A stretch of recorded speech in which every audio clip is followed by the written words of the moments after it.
Les cessions de titres, on distingue les cessions d'actions et les cessions de parts sociales. Donc pour la SAS, les cessions sont libres, alors qu'il faut l'agrément en principe, sauf clause contraire, de tous les associés pour la société civile. Pour la SAS, les cessions sont libres, sauf clause contraire.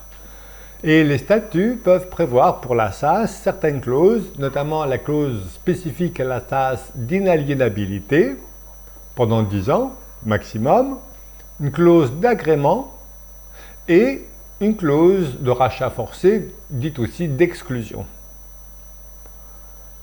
On peut également mettre ces clauses-là pour la société civile. On a la clause d'agrément. Alors, ma pratique, c'est que dans le Code civil, l'agrément, on agrée l'entrant. Moi, j'étends l'agrément également au sortant. Tu veux sortir? Ah, tu dois recueillir l'agrément selon les règles précisées par les statuts. Sortie judiciaire d'un associé. Alors, là encore, une spécificité de la SAS, c'est qu'en principe, lorsqu'un associé n'est pas content, il veut se retirer, il doit voir le juge. Et pour certains juges, les raisons de convenance personnelle constituent de justes motifs de retrait. Pour d'autres, non.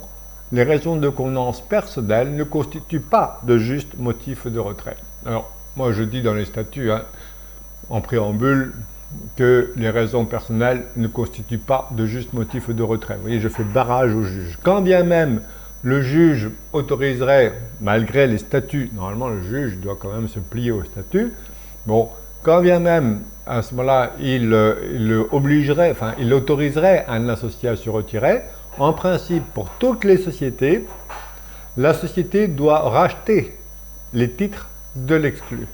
Eh bien, pas pour la SAS. Voilà. Pas d'obligation de rachat par la société. Alors, si aucun associé ne veut acquérir les parts de la personne exclue, du retrayant, bien, et ni la société, ben, vous voyez bien que tu peux sortir, mais personne ne rachète tes parts. Alors, cette disposition-là est très discutée par certains spécialistes, mais moi, ce qui m'intéresse, c'est que c'est les travaux préparatoires de l'Assemblée nationale qui est passé au Sénat. Le Sénat a voulu retirer cette disposition spécifique à la SAS. C'est repassé devant le Sénat qui a confirmé cette non-obligation. D'ailleurs, l'ANSA voudrait la réintroduire, l'obligation pour la SAS de racheter les titres. Alors, il vaut mieux le préciser, tout ça, que dans les statuts, que la société n'a pas, dans la SAS, n'a pas l'obligation de racheter les titres tels que les travaux préparatoires de l'Assemblée nationale, le projet de loi, l'avait précisé. Les formes de cession, pour les actions, c'est très simple. C'est le par virement de compte à compte, l'inscription au registre des actionnaires, donc c'est très facile. Pour la société civile, nécessité d'un acte. Et la modification des statuts, accompagnée par exemple de l'acte de cession, va pouvoir maintenant rendre la forme de la cession définitive. Pour les droits d'enregistrement, avantage aux actions, puisque les droits d'enregistrement, qui sont en général à charge de l'acquéreur, sont de 0,1% pour les actions, de 3% pour les parts sociales avec un abattement de 23 000 €. Et si pour la SAS et la société civile sont à prépondérance immobilière, au sens du 726 du Code général des impôts qui concerne les droits d'enregistrement, bien, les droits d'enregistrement sont de 5%. Donc voici maintenant le détail. Cession de titres, principe, part sociale, les parts sociales sont non négociables et les actions sont librement négociables. Oui, ça c'est la théorie. Pourquoi? Parce que c'est vrai que les parts sociales, en principe, il faut l'agrément de tous les associés, sauf clause contraire. Alors que pour les actions, le principe c'est la liberté, mais vous avez vu que pour la SAS notamment, eh bien, on peut introduire des clauses qui vont figer les titres. On a vu la clause d'inaliénabilité spécifique à la SAS, les clauses d'agrément qui sont spécifiques à la SAS et la clause d'exclusion. Donc, ce qui est intéressant, que ce soit action part sociale, c'est de pouvoir contrôler l'évolution du capital. Ben oui, parce que si tout le monde peut sortir ou entrer comme dans un moulin, on va voir que l'efficacité de la société est toute relative. Donc, comment empêcher un associé de se retirer? Les clauses d'agrément que je vais étendre donc à la personne qui cède ses titres, et également les clauses d'inaliénabilité. On verra qu'il y a deux clauses d'inaliénabilité, celle spécifique à la SAS et celle du Code civil, 901 du Code civil, que je vais introduire et dans la société civile et également dans la SAS. Refuser l'entrée de personnes indésirables, les clauses d'agrément, selon les conditions bien sûr précisées dans les statuts, et exclure un associé, la clause de rachat forcé, qui a été validée récemment par le Conseil constitutionnel. Ce n'est pas une entrave au droit de propriété. Et en plus, on voit que la SAS présente en plus une souplesse qui n'existe pas pour la société civile. Mais tout ce qui n'est pas interdit est susceptible d'être autorisé, n'est-ce pas? Donc l'article 5 de la Déclaration des droits de l'homme et du citoyen, j'y reviendrai pour la société civile, la liberté statutaire. Donc pour la SAS, les dispositions spécifiques, les clauses d'inaliénabilité pour 10 ans maximum, les clauses d'agrément et les clauses d'exclusion. Alors on a deux clauses d'exclusion possibles. On peut exclure un associé personne physique, mais également on peut prévoir l'exclusion d'une personne morale associée dès lors qu'il y a un changement de contrôle de cette personne morale associée, de cette holding. Voilà. Sauf clause contraire, on va toujours préciser, bien sûr. Sauf décision contraire, pardonnez-moi. Donc voici pour la SAS, les clauses spécifiques. Les statuts de la société peuvent préciser l'inaliénabilité des actions pour une durée maximum de 10 ans. Les statuts peuvent soumettre toute cession d'action à l'agrément préalable de la société. Dans les conditions qui déterminent, les statuts peuvent prévoir qu'un associé peut être tenu de céder ses actions, clause d'exclusion, et les statuts peuvent prévoir également donc, que la société qui contrôle, pour un changement de contrôle, peut être exclue, justement, tout simplement par un changement de contrôle de cette holding. Voilà les clauses spécifiques à la SAS. Et si les statuts ne précisent pas les modalités du prix de cession. Tiens. Alors, pour toutes les sociétés, j'invite le rédacteur des statuts à préciser les modalités du prix des titres, du calcul des titres.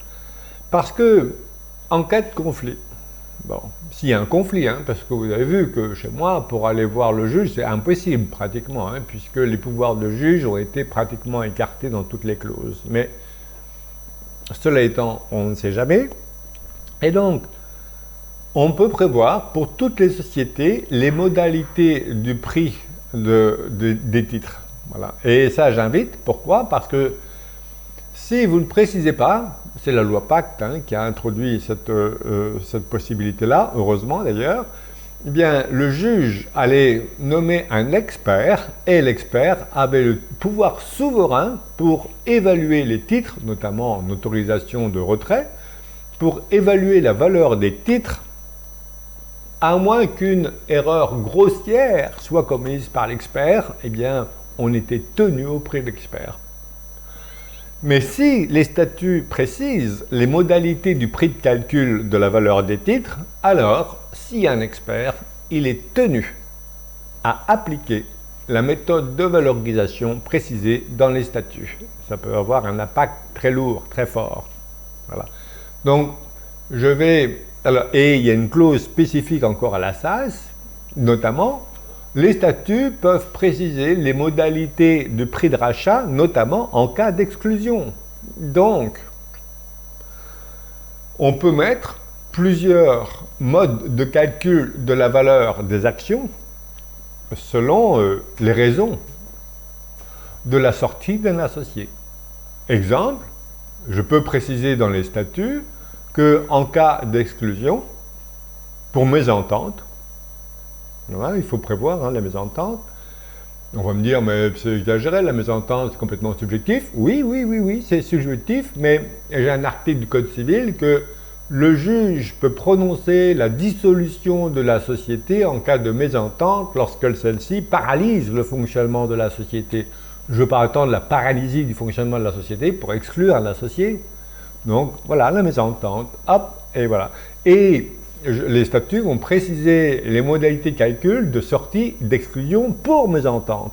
Par exemple, ça pourrait être le prix de la valeur nominale de l'action, voilà, une modalité de prix de rachat, sauf si, bien sûr, la valeur nominale est, à condition que la valeur nominale soit inférieure à la valeur vénale, la valeur du marché. Donc, voilà, allez, je t'exclus, et les parts valent 1000 euros, certes, mais la valeur nominale est de 1 euro.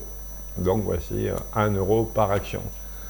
Alors, on me dit, c'est exagéré. Non, attendez, voilà.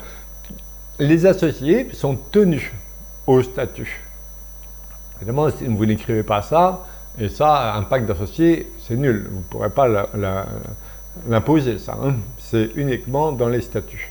Alors, on me pose la question après, mais attendez, au plan fiscal, qu'est-ce qui se passe? Ça, c'est autre chose, ça, au plan fiscal. Alors, il n'y a pas de jurisprudence que je connaisse. Et d'ailleurs, regardez, si je verse 1 euro à la personne exclue, c'est lui qui serait puni, parce que l'administration fiscale pourrait dire, attendez, vous dites que 1 euro, moi je considère que la valeur vénale est de 1000 euros, donc je taxe la plus-value sur 1000 euros. C'est son affaire, c'est plus la mienne. Bon. Oui, il faut être gentil avec moi. Adoption ou modification de la clause en cours de vie sociale. Alors, j'invite à ne pas préciser les règles civiles et fiscales dans les statuts. Pourquoi? Parce que, on va le voir, qu'au plan civil, la loi, elle change. Il fallait auparavant l'unanimité pour modifier la clause en cours de vie sociale, la clause d'exclusion notamment. Bon, et puis après, voilà, ça a été levé. L'unanimité a été levée. Donc, si vous mettez que ça nécessite l'unanimité parce que vous avez écrit la loi applicable au moment présent, oui, mais après, si la loi change, vous êtes tenu au statut. Donc, moi, j'aime bien la liberté quand même. On peut mettre dans certaines situations que, actuellement, c'est la loi et ceci, mais voilà. Mais il ne faut pas toujours dire que préciser la loi, parce que si elle change, les statuts sont très figés. Donc, il convient de recueillir l'unanimité pour adopter ou modifier les clauses d'inaliénabilité et l'exclusion, mais seulement de la holding, pas l'exclusion de l'associé personne physique, l'exclusion de la holding pour changement de contrôle. Et selon les statuts, on peut modifier ou adopter la clause pour les suivantes, donc l'agrément pour la cession d'actions et l'exclusion, donc l'obligation de céder ces actions pour lesquelles il fallait auparavant, avant la loi Pacte, l'unanimité pour pouvoir adopter ou modifier la clause en cours de vie sociale. Clause spécifique aux actions, clause d'inaliénabilité des actions. Alors, on a deux clauses d'inaliénabilité, celle qui relève du Code civil, 901 du Code civil, qu'on va appliquer bien sûr pour la société civile, et on a la clause d'inaliénabilité spécifique à la SAS.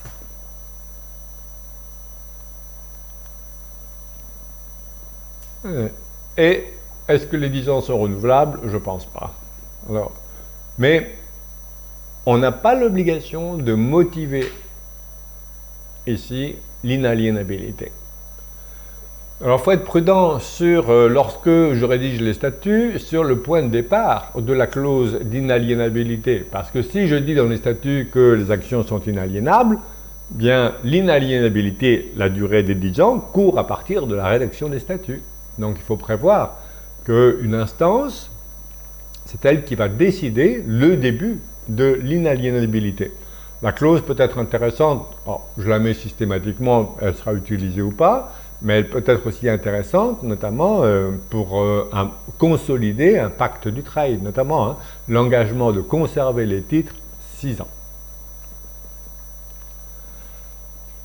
La clause d'inaliénabilité spécifique à la SAS porte sur les actions. Elle peut porter sur des catégories d'actions, des actions certaines numérotées et des actions soumises à un engagement de conservation, pacte du trade par exemple. Et toute cession, en principe, il n'y a pas de nullité sans texte, et bien là, toute cession d'actions statutairement inaliénable et nul. Il y a un texte qui le précise. Donc, intéressant. Je le reprécise dans les statuts. Les clauses d'agrément. Les statuts peuvent soumettre toute cession d'action à l'agrément préalable de la société. On est toujours dans la SAS, les actions. Seuls les associés dont le consentement est requis pour la cession et la société peuvent invoquer la clause d'agrément. Ça veut dire que si vous êtes étranger, si vous dites « Ah, tiens, il a cédé ses actions », non, voilà, il faut vraiment, seuls les associés dont le consentement est requis pour la cession peuvent invoquer la clause d'agrément, personne d'autre. Et toute cession effectuée en violation d'une clause d'agrément figurant dans les statuts est nulle. Et je vais sans doute étendre l'agrément également au cédant. L'agrément est refusé pour l'actionnaire qui désire se retirer, en principe.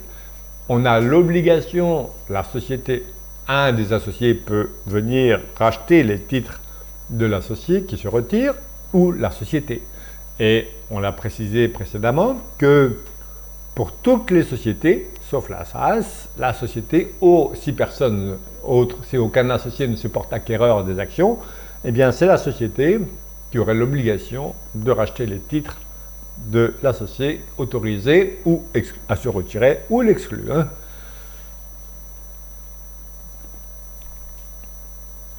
Voilà, l'obligation de rachat est non applicable à la SAS. Et voici les textes.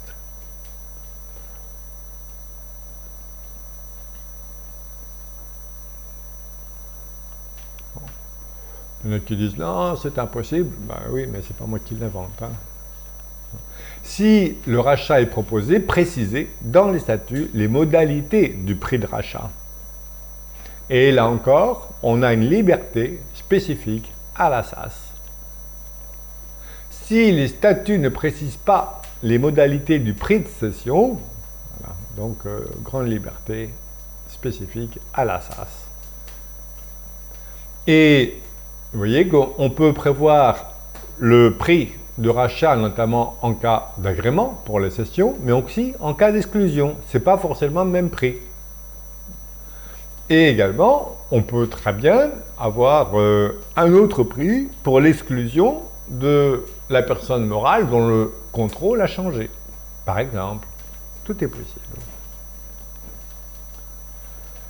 Donc, pour toutes les sociétés, précisez les modalités de calcul du prix de cession. Sinon, l'expert nommé par le juge, qui a le pouvoir souverain pour apprécier notamment si des raisons de convenance personnelle constituent ou non de justes motifs de retrait. Donc, précisez dans les statuts que les raisons de convenance personnelle ne constituent pas de justes motifs de retrait.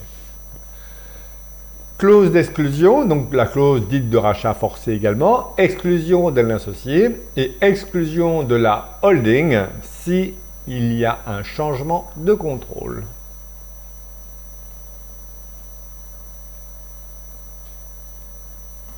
Voilà, alors on va préciser les motifs d'exclusion.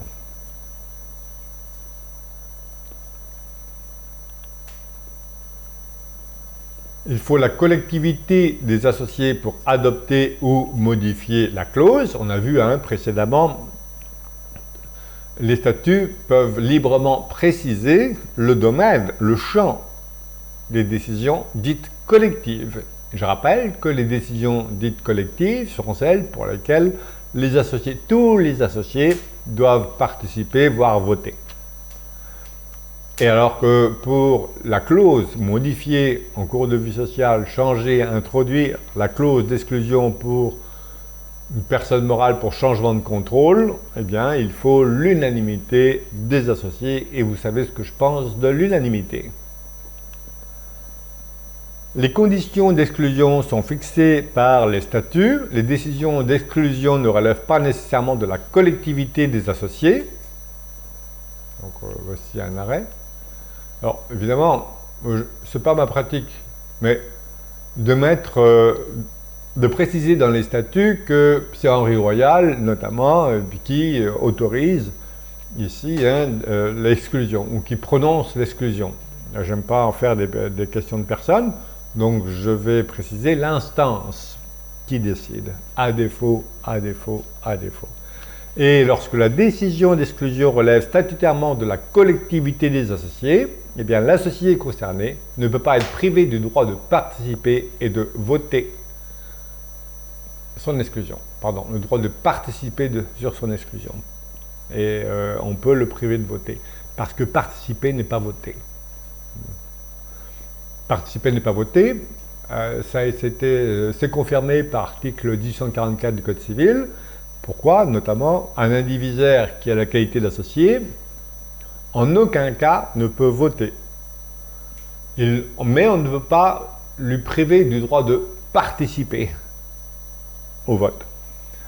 Chaque indivisaire est représenté par un mandataire, et c'est le mandataire qui vote, en aucun cas. Donc c'est bien la preuve que participer n'est pas voter. Confirmation de la jurisprudence.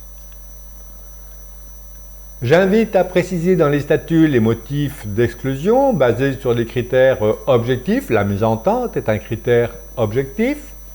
La violation d'une disposition statutaire, le désaccord profond avec la direction,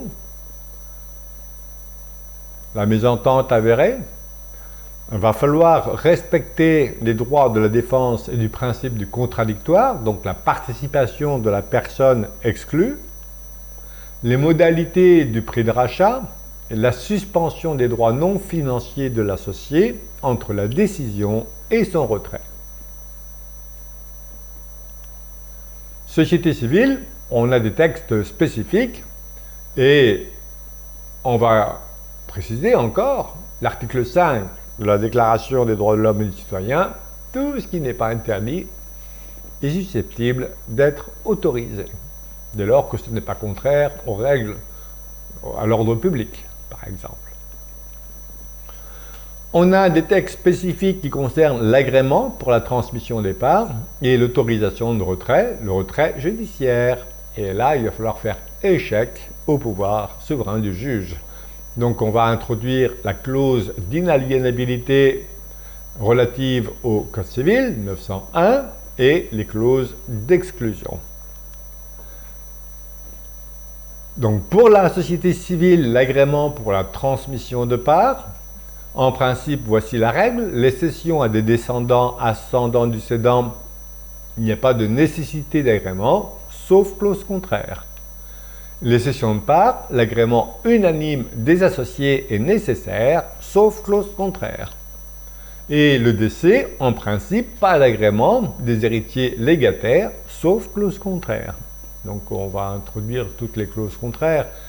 Qui peut le plus, peut le moins. Donc ma façon, c'est de brider le plus possible pour être ensuite éventuellement le plus généreux. Donc voici la référence du Code civil concernant l'agrément. Les cessions de parts et publicité. Le projet de cession de parts en vue de l'agrément du cessionnaire doit être notifié à la société et à chacun des associés, en principe par lettre recommandée AR ou par acte d'huissier. Et la publicité par dépôt au registre du commerce et des sociétés. Autorisation de retrait et retrait judiciaire. Donc en principe, on a vu qu'il convient de recueillir l'autorisation unanime, sauf clause contraire, et un associé peut obtenir son retrait judiciaire pour juste motif, à la libre appréciation du juge, si les statuts ne précisent rien. Donc il y a aussi là tout intérêt à ce que les statuts précisent des règles, et notamment délimitent les justes motifs.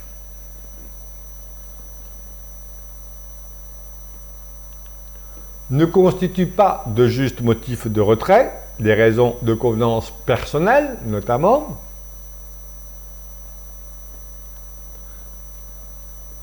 des raisons de convenance personnelle, on va le voir, les relations difficiles entre les associés. On a vu que selon le Code civil, le juge peut prononcer la dissolution de la société en cas de mésentente, mais seulement lorsque cette mésentente paralyse le fonctionnement de la société. Sinon, la mésentente seule ne constitue pas de juste motif de retrait. Constitue pour certains juges de justes motifs de retrait. Une personne qui a de faibles revenus qui devient associé alors qu'un ancien associé occupe gratuitement le logement. Donc c'est une jurisprudence la plus récente. Sinon, la perte de la relation affective avec l'un des associés, ça c'est pas sûr que ça soit pérenne hein, comme décision. Le caractère très conflictuel entre les co-gérants, oui, mais pouvoir souverain du juge, des dysfonctionnements caractérisés de la société. Pas de comptabilité notamment, enfin pas de comptabilité, il n'y a pas de comptabilité obligatoire, mais absence de rapport annuel de gestion, par exemple. La privation du droit de vote et l'absence de communication des informations auxquelles l'associé a droit constituent un juste motif de retrait. Vous voyez, hein, les jurisprudences, elles datent, hein, et puis ce sont des cours d'appel. Des éléments touchant à la situation personnelle du retrayant, le refus systématique des associés majoritaires de distribuer des dividendes alors que rien ne justifie un tel refus. Le refus systématique. Je rappelle que la clause léonine, c'est la clause qui prive un associé de tout droit au bénéfice ou qui prive un associé de tout droit au dividende. Ici, ce n'est pas la clause, c'est simplement le refus systématique. Donc, ce n'est pas une clause léonine. Hein.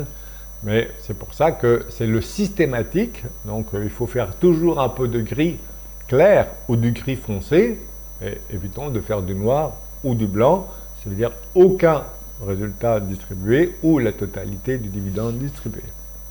En ce qui concerne la clause d'inaliénabilité pour la société civile, il n'y a pas de texte spécifique, mais comme tout est possible, eh bien, on va mettre les clauses d'inaliénabilité et on va introduire notamment la clause du Code civil. La clause d'inaliénabilité qui relève du Code civil concerne les libéralités de nation, mais la jurisprudence l'a étendue notamment aux actes à titre onéreux, vente, apport, échange. Et donc, il est permis d'introduire cette clause dans les statuts de la société civile. Deux conditions auxquelles doit répondre la clause, c'est un intérêt sérieux et légitime, et elle doit être temporaire, limitée dans le temps. Alors, l'intérêt sérieux et légitime, c'est pour stabiliser l'actionnariat notamment. Ça, c'est une clause, ça répond à un intérêt sérieux et légitime, notamment, hein, pour assurer la pérennité du caractère familial, notamment, hein, du patrimoine ou de l'entreprise, et elle doit être temporaire, et la jurisprudence a décidé que la durée temporaire, ça pouvait être la durée de vie d'une personne. Donc, eh bien, ça peut être la durée de vie de l'associé fondateur de la société. Une fois que je serai sous la tombe, que les autres puissent sortir, c'est pas très grave. J'ai quelquefois des personnes qui me disent « Ah oui, alors après mon décès, voilà, je voudrais pas que mon conjoint se remarie. » Je dis « Attendez, se remarie, j'ai arrêté, il faut laisser les gens tranquilles, quoi. Hein. » Je rappelle que la SAS, la société civile, c'est le pouvoir de commander d'outre-tombe. Hein. Donc, concernant les clauses d'exclusion, là aussi, pour la société civile, on est toujours dans la société civile, il n'y a pas de texte spécifique, mais la clause d'exclusion est valable si elle figure dans les statuts d'origine ou si elle a été introduite ensuite par décision unanime des associés. Cour d'appel du retable. Donc, vaut mieux qu'elle le figure, parce que si vous la faites figurer au cours de vie sociale, la personne exclue, ou qui sent qu'elle va être exclue, ne va pas la voter, bien sûr. Hein. Et les statuts vont prévoir, par exemple, peuvent prévoir soit ici une exclusion par la collectivité des associés, soit par le gérant.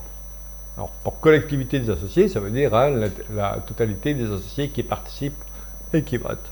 Ou alors par le gérant, donc ça a été appuyé aussi par une jurisprudence.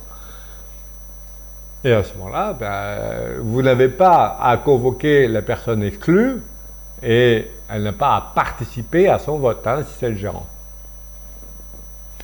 Si c'est la collectivité des associés dont l'exclu fait partie, eh bien, il devra participer à son exclusion. Alors donc, attention aussi aux règles de majorité dans les statuts. Préciser dans les statuts les motifs d'exclusion, violation d'une disposition statutaire, absence répétée aux assemblées. Alors évidemment, moi j'ai pas d'assemblée, donc je ne peux pas mettre ça. Pourquoi? Parce qu'on a vu que les assemblées, c'est pas obligatoire du tout. Ça peut être des consultations écrites. Il n'y a aucune obligation d'assemblée dans les sociétés civiles, je le rappelle. Le respecter les droits de la défense et du principe du contradictoire. Préciser dans les statuts l'organe social habilité à statuer, les associés fondateurs par exemple, la procédure à suivre, information, délai, entretien, les modalités du prix de rachat, la suspension des droits non financiers de l'associé entre la décision et son retrait. L'associé qui se retire reste tenu vis-à-vis des tiers des dettes devenues exigibles avant son retrait. À être attentif notamment au compte courant débiteur. Rachat des parts. L'associé qui est autorisé à se retirer ou l'exclut, eh bien, il a droit éventuellement au prix de rachat. Alors, l'acquisition des parts par les autres associés, si aucun associé ne se porte acquéreur, ou un tiers, eh bien, à ce moment-là, la société a l'obligation de lui racheter ses titres. Après, est-ce que selon quelle modalité de prix? Autant la SAS, on l'a vu, pouvait prévoir les statuts, pouvait prévoir les modalités du prix de rachat, notamment en cas d'exclusion. Je me méfie également du pouvoir du juge civil et de sa compétence, qui est moindre que celle d'un juge commercial, me semble-t-il, en ce qui concerne le monde des affaires. Donc, quel prix de rachat? Celui qui est précisé par les statuts, à défaut, le prix fixé par l'expert. C'est ce qu'on a vu précédemment. Tous les statuts devraient préciser les modalités du prix de rachat, notamment des titres. En cas, y compris, alors, pour la SAS, et pour la société civile aussi, mais disons que c'est plus fragile pour la société civile, mais parce que la SAS c'est prévu, mais je peux prévoir les modalités, notamment du prix de rachat pour quand je m'entends bien, mais aussi en cas d'exclusion. On a vu que le prix était moindre. Sauf décision contraire de Monseigneur. Monseigneur, c'est le dirigeant. Et si le prix, les modalités du prix sont prévues dans les statuts, l'expert nommé par le juge, qui a le tout pouvoir souverain, mais pas là, il est tenu à appliquer la règle statutaire. Et voilà les jurisprudences. Seul l'expert a le pouvoir souverain, à moins qu'une erreur grossière de sa part soit rapportée. Donc, impératif de préciser les modalités du prix de la valeur des parts. Donc, je vous ai mis un exemple, la valeur patrimoniale, capitaux propres plus plus-value latente, plus le montant des comptes courants du cédant, par exemple. Forme de cession.